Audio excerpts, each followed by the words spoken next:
shipmates in. I'm in trouble. Not again. Go away. Been around it. Yeah. No, I've just been told to bugger off by the policeman. Ahoy, shipmates! You find us here on the Solent, heading towards the USS Gerald R. Ford aircraft carrier, the largest warship in the world. As you may have noticed from the beginning of this little film, the captain is indeed in trouble again. The police were chasing away from the boat. I understand there was a 150-metre exclusion zone around the ship. I'm pretty sure we weren't that close. Gerald Ford is 333 metres long and 78 metres in beam. I'm fairly confident we weren't that close, but anyway, the police were having none of it, so they shoot us away to turn hard to port to avoid getting into trouble. Well, enough of the captain's antics. Managed to snag myself a little trip on a powerboat here, and we are in this zone just before the Gerald Ford departs for destinations unknown. She was laid down in November of 2009 and launched in October 2013.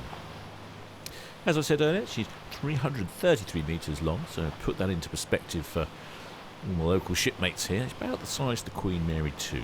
100,000 gross tons or thereabouts. We don't normally see ships in this area of the Solent at anchor, especially not warships. This is a very unusual sight.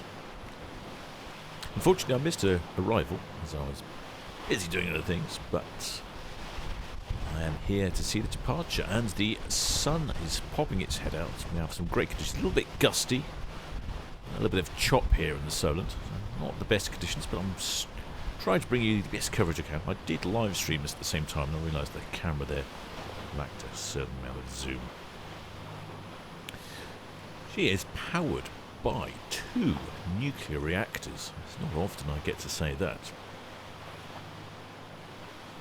She has 4 shafts for propulsion, giving her top speed in excess of 30 knots.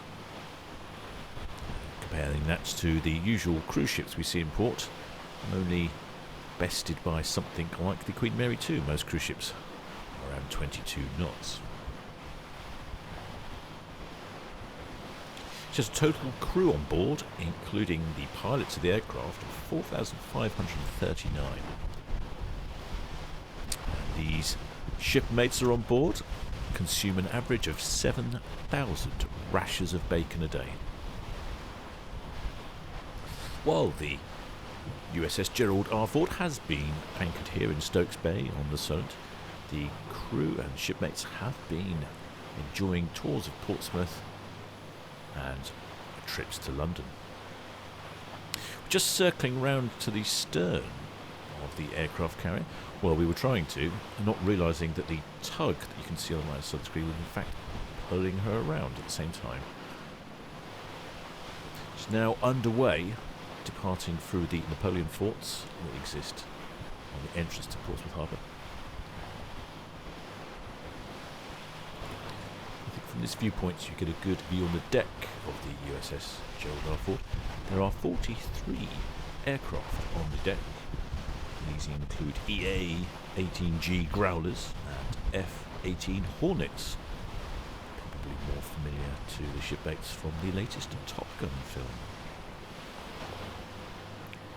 As you can see, compared to the British style of aircraft carrier, there's no ski jump at the end. The US Navy prefers the steam-powered catapults to fling the aircraft off the end. Captain Paul Lanzillotta calls her the biggest, baddest ship in the fleet. She is the first of 10 ships to replace the Nimitz-class aircraft carriers and was commissioned by Donald Trump. As you'd expect, with the biggest, baddest warship in the world, the USS Gerald Ford was not cheap. Costs during construction, research and development, and ongoing issues after construction raised the final build cost to in excess of $13 billion. A similar cruise ship of this length built today would be about $1 billion. For comparison. The Gerald Ford is intended to be the first of a class of aircraft carriers to offer significant performance improvements over the previous Nimitz class. The Gerald Ford is equipped with an AN Spy 3 and AN Spy 4 active electronically array multifunctional multi-band radar. There's currently 43 aircraft on the flight deck of the Gerald Ford. She does have capacity for 75 aircraft below. Depending on configuration, it could be as high as 90, according to some sources. Thrust is by 4 propellers, powered by the 2 nuclear reactors, and each of the propellers weighs 30 tons. They are 21 feet or 6.5 meters in diameter, made from bronze. There are a number of facilities on board for all the shipmates, including a Starbucks coffee shop. I'm just passing one of the Solent forts. There are a number of Napoleonic forts protecting the port of Portsmouth. These mark the entranceway to the main shipping channels out to the English Channel.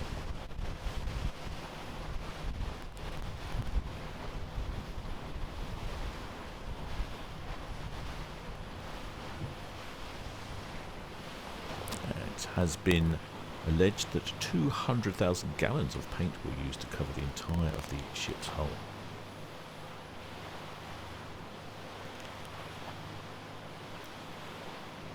As we traverse around the stern of the aircraft carrier, you can see the flight deck considerably stretching out above and beyond the waterline of the hull.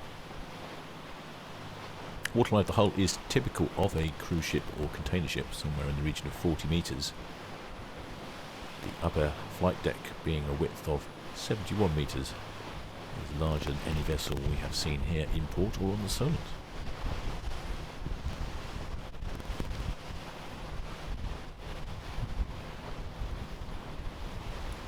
Well, I hope you've enjoyed this aquatic adventure, shipmates. Luckily I avoided being sent to the brig. If you do enjoy these sort of adventures, please do think about subscribing to the channel. Until next time, shipmates.